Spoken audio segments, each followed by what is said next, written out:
There's this misconception yang cakap feminists hate men. There's satu mentality yang women are second class to men. Nama diberi Nurhani binti Rosli, berpegang kad matrik C19A0608. Saya akan meneruskan pembentangan ini dengan pengenalan. Feminisme merupakan himpunan teori sosial, gerakan politik serta falsafah moral yang berkait dengan pembebasan perempuan daripada pengetepian oleh kaum lelaki. Istilah yang mudah difahami adalah feminisme ini merupakan kepercayaan kepada kesamaan sosio-politik dan ekonomi bagi kedua-dua jenis jantina. Jantina bukanlah penentu yang akan membentuk identiti sosial atau hak-hak sosio-politik dan ekonomi bagi seseorang. Tanggapan golongan lelaki terhadap golongan perempuan sangatlah lemah dari pelbagai aspek serta hak. Teori feminisme ini dapat dilihat dari pelbagai aspek, iaitu dari segi fashion, muzik, seni halus, penulisan dan sebagainya. Feminisme dalam aspek muzik. Feminisme ini merupakan himpunan teori sosial, gerakan politik dan falsafah moral yang merupakan sebahagian besar yang didorong oleh wanita atau berkait dengan pembebasan kaum wanita daripada pengetepian oleh kaum lelaki. Kaum wanita telah berjaya mencipta populariti di dalam industri muzik serta mempunyai kebolehan dan kemampuan bagi melakukan apa sahaja yang diimpikan oleh mereka. Bagi wanita yang masih takut untuk membuktikan kebolehan diri, perlulah berani untuk terus mencuba serta membuat perubahan atau keluar dari kehidupan hanya kata-kata negatif yang mampu dikatakan. Seterusnya adalah penyanyi dan juga contoh muzik. Yang pertama adalah Lesley Gore yang merupakan seorang penulis lagu, pelakon dan penyanyi yang telah menyanyikan lagu yang bertajuk You Don't Own Me. Lagu ini telah menceritakan mengenai wanita tidak perlu dikawal oleh seseorang. Ia adalah kehidupan kita. Seterusnya adalah Alicia Cara yang merupakan seorang penulis lagu dan penyanyi yang telah menyanyikan lagu yang bertajuk Scar to Your Beautiful. Lagu ini telah menceritakan mengenai imej badan. Ia telah ditujukan kepada kaum wanita yang berkait dengan perkara-perkara yang telah dilalui oleh wanita. Akhir sekali adalah Keisha Sebert, penyanyi dan penulis lagu. Lagu yang dinyanyikan adalah bertajuk Woman yang mengisahkan mengenai dirinya kerana ia baru menyedari bahawa sepanjang hidupnya yang telah takut untuk mencuba dan akan berlari dari orang yang telah dihormatinya. Kebaikan teori feminisme.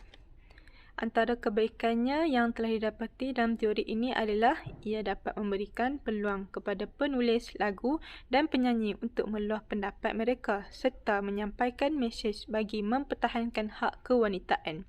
Seterusnya adalah kebaikan yang lain. Muzik ini dapat memberikan ketenangan jiwa bagi sesiapa yang telah mendengarnya, terutamanya muzik yang mereka minati. Teori ini telah mengubah kehidupan dari pelbagai cara. Salah satunya adalah dari segi muzik, penulis lirik dan penyanyi telah berusaha mengemukakan pandangan atau menuntut hak dari segi penyampaian di dalam muzik yang disampaikan oleh mereka.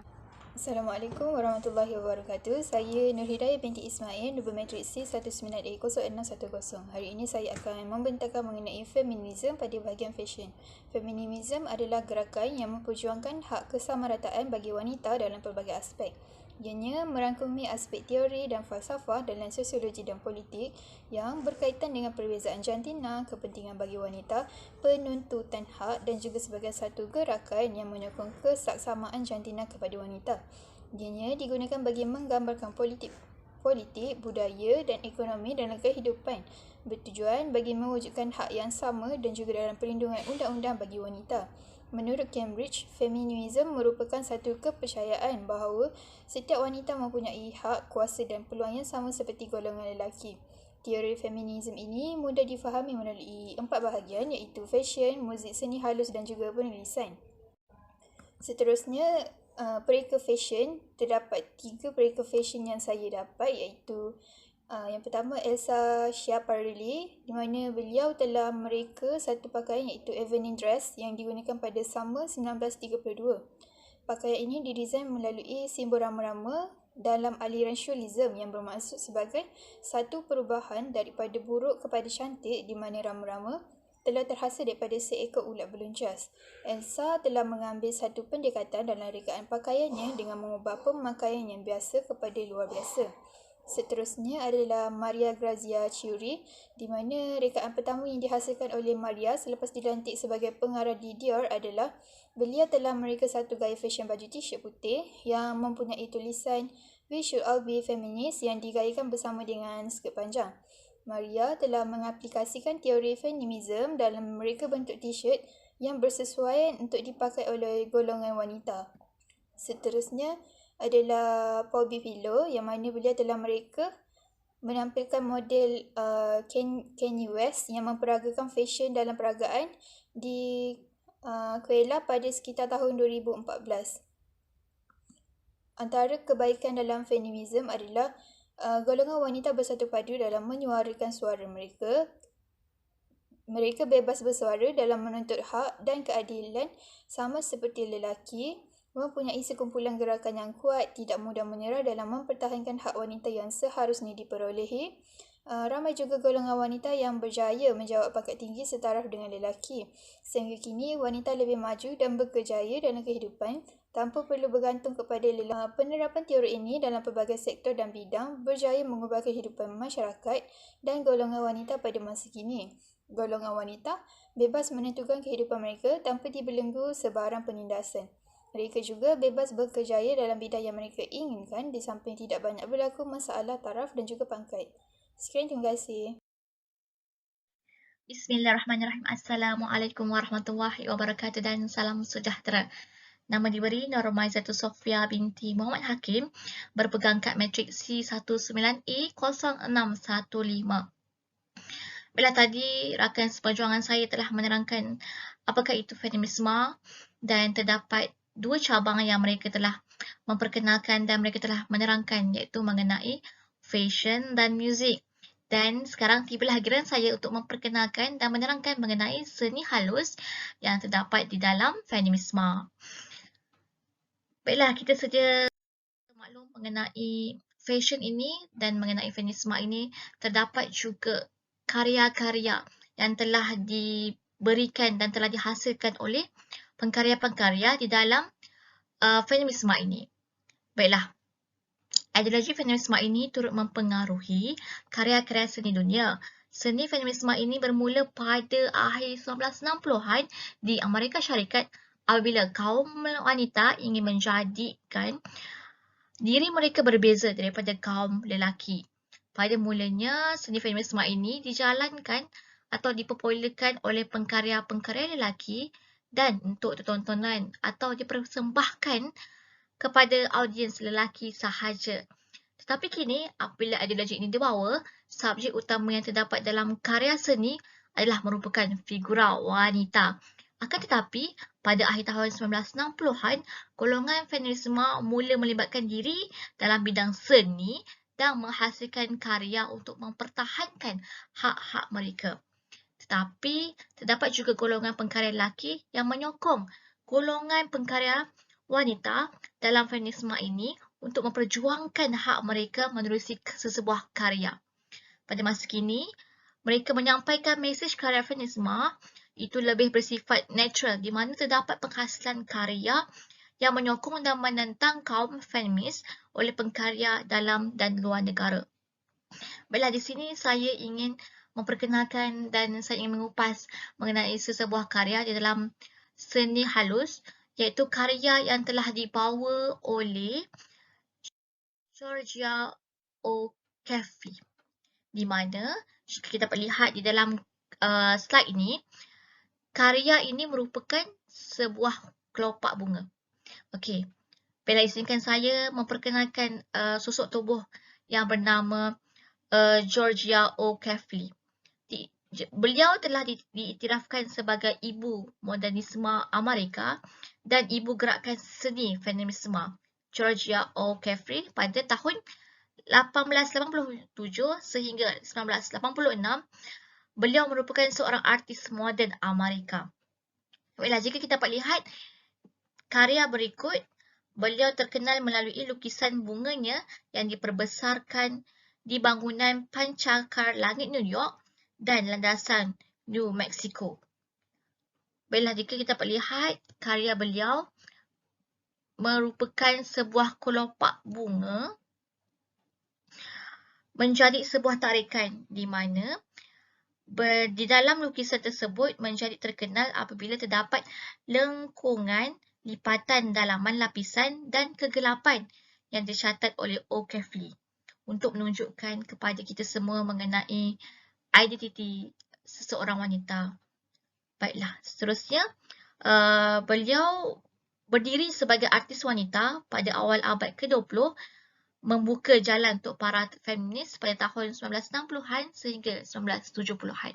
Seterusnya adalah merupakan artis feminisme iaitu Teresa Burka, di mana beliau penyumbang utama kepada seni feminis pada tahun 1970-an. Karya seni konseptualnya pada masa itu adalah pecah tanah untuk pergerakan feminis Amerika Selatan.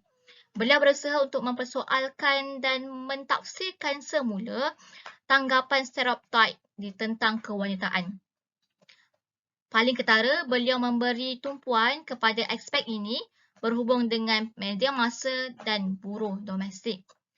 Banyak karyanya mempersembahkan adenga domestik yang dipenuhi dengan wanita dan simbol budaya pop pada tahun 1960-an. Jika kita lihat dalam karya beliau tidak menitikkan karya yang terlalu berat. Beliau menitik beratkan karya yang terlalu simple untuk tanggapan umum. Jika kita lihat dalam karya berikut, beliau memaparkan karya yang bersifat kewanitaan. Seterusnya adalah Louise Bourgeois, di mana beliau sangat berpengaruh dalam seni feminisme dengan kerjaya yang merangkumi 8 dekad. Selain berkerjaya dengan seni arca dan pemasangan berskala besar, beliau juga seorang pelukis dan pembuat cetakan. Bourgeois merangkumi pelbagai idea feminis dalam karya seninya termasuk rumah tangga dan keluarga, seksualiti dan tema melarikan diri. Baiklah, jika melihat dalam karya Louise Bourgeois adalah merupakan sebuah arca cermin bertajuk Mirror.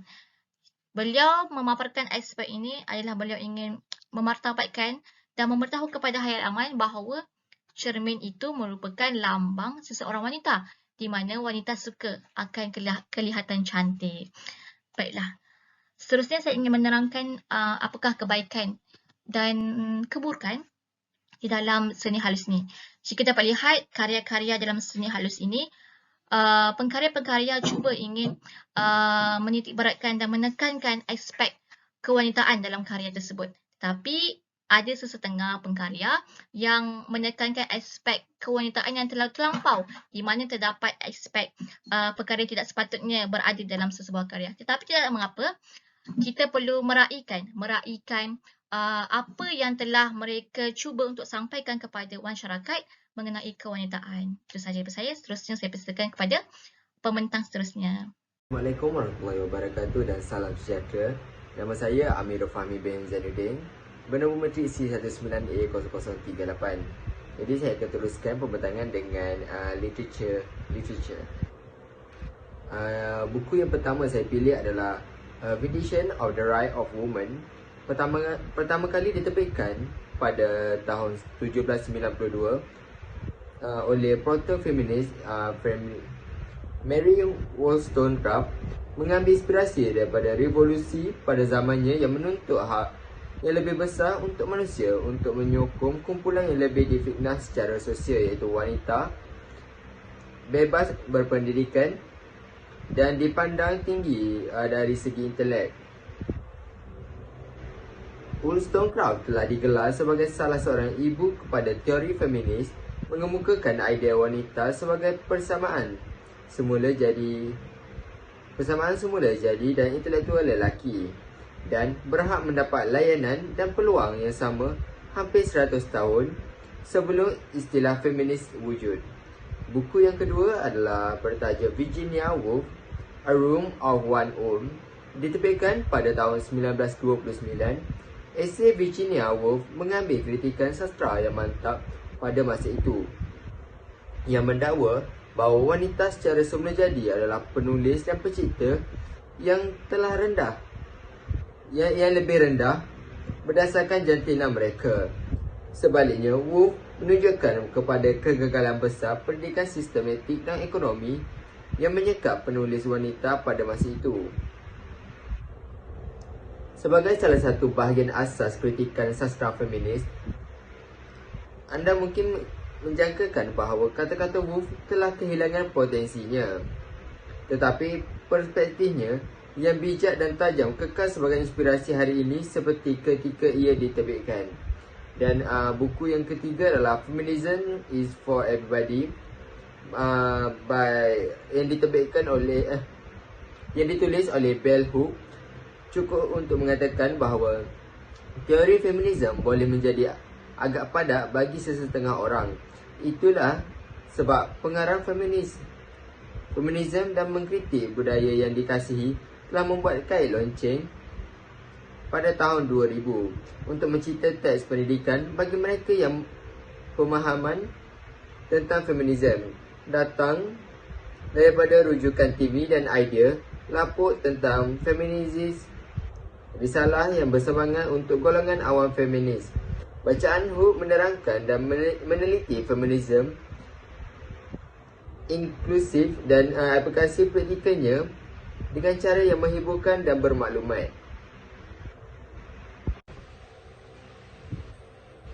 Kesimpulannya, feminisme ini merupakan satu teori yang sangat bagus kerana dia menceritakan dan menjaga untuk menegakkan keadilan bagi hak seorang wanita.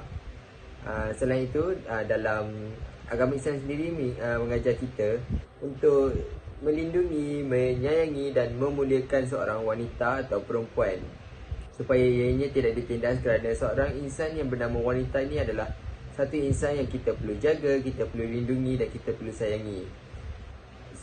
Selain itu, dalam yang kita tahu, dalam teori ini juga menceritakan tentang yang dapat kita lihat adalah pelbagai jenis sektor yang telah menceritakan tentang feminisme ini yang diterbitkan secara dalam media sosial seperti muzik, cerita dan pelbagai lagi. So, supaya hak asasi seorang wanita ni terus terjaga.